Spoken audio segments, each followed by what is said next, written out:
साथियों नमस्कार। समस्त भारतवर्ष के होमगार्ड जवान, नगर सैनिक जवान, गृह रक्षक बल जवान, गृह रक्षी वाहिनी जवान सभी को हाथ जोड़ के साथियों बार बार जवान डाल रहे हैं एक भाई बॉर्डर होमगार्ड, केंद्र शासित होमगार्ड में कुछ तबादला हो रहा है। कोई कुछ लिख रहा है, कोई कुछ। साहब अभी से कुछ होने वाला नहीं है। जब तक केंद्र सरकार या माननीय गृह मंत्री कोई विधेयक नहीं लाएगा, जब तक झूठ मूठ आपको आश्वासन प्राप्त होगा। बहुत पुरानी अंग्रेज़ों के समय से आज 80 वर्ष के टाइम में भी हम गुलाम से गुलाम रहे, तो मुझे तो नहीं लग रहा। जब माननीय गृह मंत्री ने ये कहा आपके पास लेटर है, होमगार्ड मॉडल होमगार्ड बिल 1965 क्या है, रूल्स 1969 क्या है, उसको दबा दिया गया। तो ये समझो आपको बहुत झूठ मूठ गुमराह किया जा रहा है। उसके बाद हरियाणा सूरज कुंड में कहा भाई 47 तक कर देंगे, 100 साल होगा तो उसको कहा। फिर कहा 14वें सम्मेलन में गुजरात माननीय गृह मंत्री ने कुछ कहा। आप देखो ना, स्टेटमेंट बार बार इसी संस्था में बदली जा रही है और कहीं नहीं। साथियों ये आपका अपना channel RS Dahiya x home guard में स्वागत है। ज़्यादा से ज़्यादा लाइक करें, शेयर करें, कमेंट करें, सब्सक्राइब करें। ऐसी आशा करता हूँ अगर अच्छा लगे तो। और साथियों ये तो देखो आपको भी पता है, अब इतने वर्ष हो गए चुनाव होते होते हमें तो सिर्फ झूठा आश्वासन ही प्राप्त हुआ है। मैनिफेस्टो पे कोई ऐसी किसी बड़ी पार्टी को नहीं लिखा, और जब तक केंद्र से हमें कोई आवाज़ नहीं उठेगी, केंद्र सरकार से जब तक हमारा इसमें कोई संशोधन होने का रास्ता ही नहीं है। ठीक है, माननीय CM क्यों उठाएगा, उसको तो अच्छे पैसे नीचे से ऊपर तक लिंक हो रहा है, उसको क्या ज़रूरत है, क्यों उठाएगा। वो तो कहेगा भारत सरकार का, केंद्र सरकार की बात है। और केंद्र सरकार क्या कहेगी, ये स्टेट का मामला है। इसी दोनों सरकारों में हम पिस रहे हैं। अंग्रेज़ों के समय भी दोनों सरकारों में पिस रहे थे। एक ब्रिटिश सरकार थी, एक हमारे भारत सरकार थी, जो चुनाव 1937 में हो चुके थे फर्स्ट चुनाव, और आज़ाद हुए हम जाके 48 में, 1948 में। तो वो भी एक किस्म से अखिल भारतीय कांग्रेस, माननीय ब्रिटिश सरकार, लॉर्ड माउंटबेटन वगैरह वगैरह,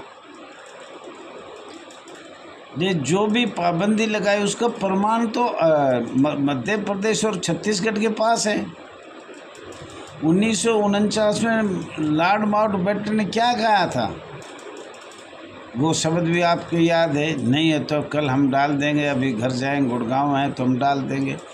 दोहरी नीति है अंग्रेज़ों की भी, कांग्रेस की भी दोहरी नीति है।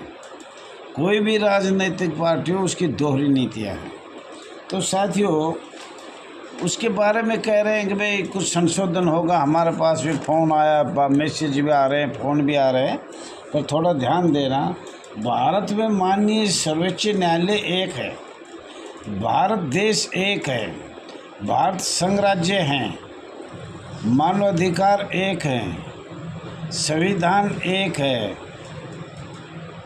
होमगार्ड संविधान एक है, होमगार्ड के कई भाग हैं। बार बार बदल गृह रक्षक बल को, टेरिटोरियल आर्मी को, प्रादेशिक सेना को होमगार्ड बनाया गया है। होमगार्ड है क्या? तो साथियों, कंपेडियम बुक भारत सरकार की एक है, कंपेडियम बुक भारत सरकार की एक है। बॉम्बे होमगार्ड एक्ट 1947 एक है, बॉम्बे होमगार्ड एक्ट 1947 एक है। परंतु मध्य प्रांत एवं बरार नगर सैनिक एक्ट 1947 एक है। दो संस्था हो गई, उसी वो संस्था भी होगी, ये भी होगी। और होमगार्ड का जन्म 6 दिसंबर 1946। तो ये 1947 बॉम्बे होम एक्ट कैसे बना? बॉम्बे होमगार्ड एक्ट 1947 साथियों, यहीं से पकड़ करो, आपकी सारी बीमारी यहीं से मिल जाएगी। 6 दिसंबर 1946 अंग्रेज़ों ने दर्शाया कि होमगार्ड का जन्म 6 दिसंबर 1946 में हुआ।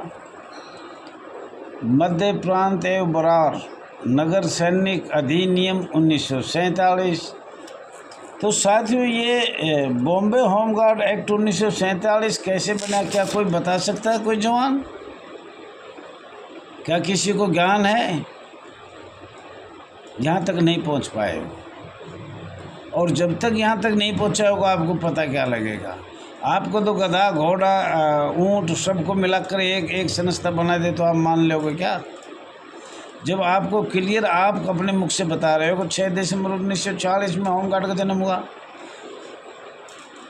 मध्य प्रांत एवं बरार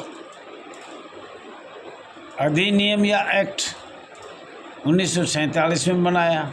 दो संस्थाओं को एक कैसे किया?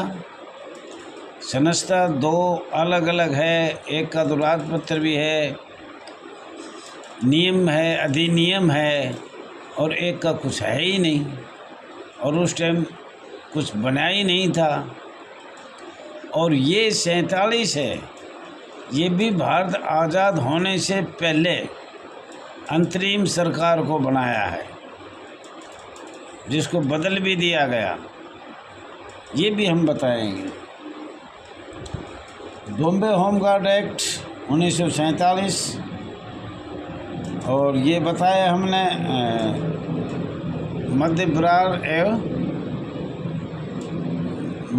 प्रांत एवं बरार नगर सैनिक अधिनियम 1947। और भारत में प्रधानमंत्री एक है, संविधान एक है, इत्यादि संस्था, वरिष्ठ अधिकारी उस पद पे एक एक है।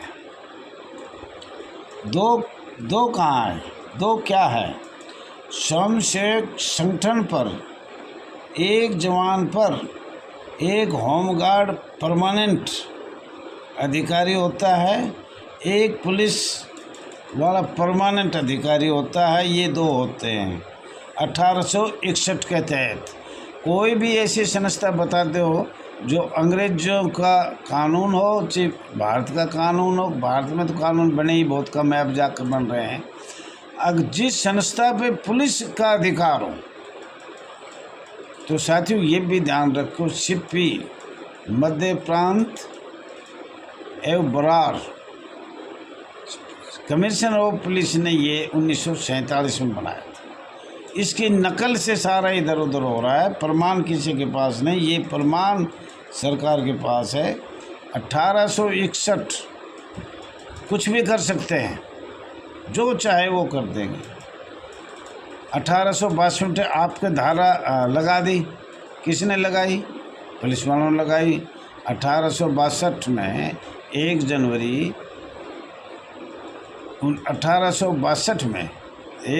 1862 में धारा 21 लोक सेवा लगा दी। किसने लगाई? माननीय पुलिस वालों ने लगाई।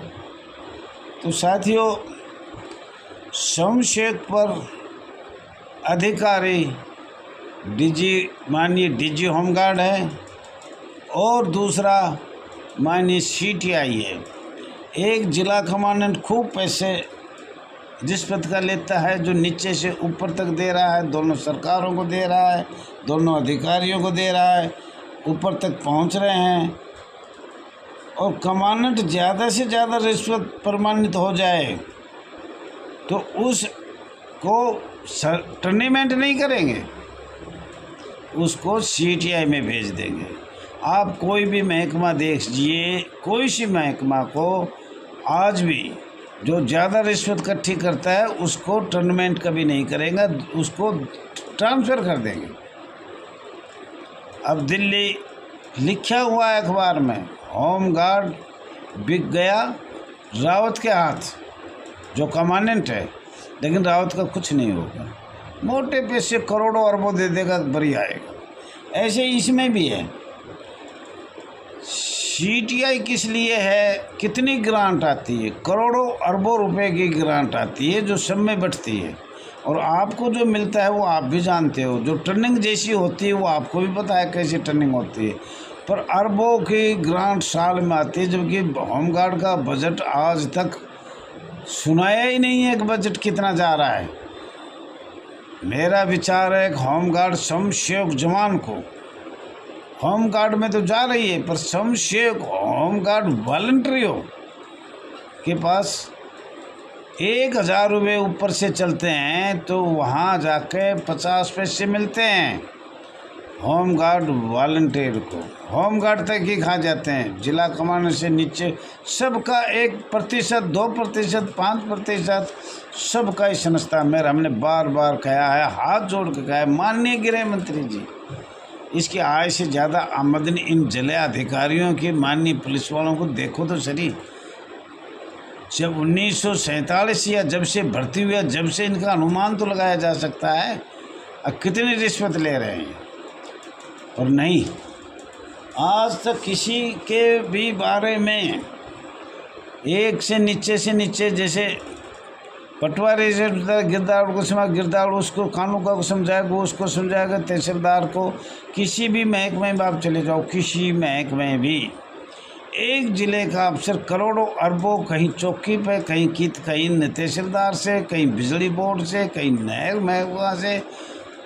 मेरे ख्याल से कम हर जगह, हर स्थान पे, हर चौकी पे कोई 5 लाख, 10 लाख, 20 लाख और ऐसे बोली लगती है, और वहाँ ड्यूटी लगवाई जाती है।